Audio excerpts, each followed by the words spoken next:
તો ભાઈઓ બહેનો આપણે કરી નાખી છે દાઢી. કેમ થઈ ગયા ને છકાછક? अबे साले તો આપણે જવાનું છે ફરવા. પછી ફરવા જવાનું છે બહુ આઘું. તો આ છે કાંક મારા ઘરનો નજારો. જો તમે પાછળ તો આ છે મારું ઘર. આપણે કાંઈ બંગલા છે નહીં, બાકી આપણે ઝૂંપડા ઊભા. જો તમે અમારા ઘરની પાછળનો નજારો છે કાંક ઝાડવા. તો ભાઈઓ તમને એટલું જ કહેવા માગું છું, તો મારા ઘરની પાછળ ઝાડવા બાળવા હોય તો કાપતા નહીં. એનાથી તો આપણને ઓક્સિજન મળે છે મારા ભાઈ. ઝાડવામાંથી યાદ આવ્યું ભાઈ, આપણે વાળે વધી ગયા છે, વાળે કાપવા જોઈશે. તો ચલો આને ઉડાડી નાખ્યું આપણે. એ નથી જામતા, ઓઘો જેવો લાગે છે.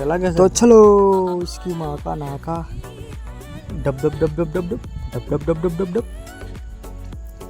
પછી હું સીધો પાર્સલ થઈ ગયો ડુંગરમાં. જુઓ ડુંગરમાં આવ્યા ભેગવા મૂતણો થઈ ગયો. મેં કીધું તું મૂતરી લે, હું કેમેરો ફેરવી નાખું. જો ડુંગરનો નજારો. પછી મેં આને કીધું કર ગાડી ચાલો, આપણે જવાથી ઘેરે. તો ચાલો.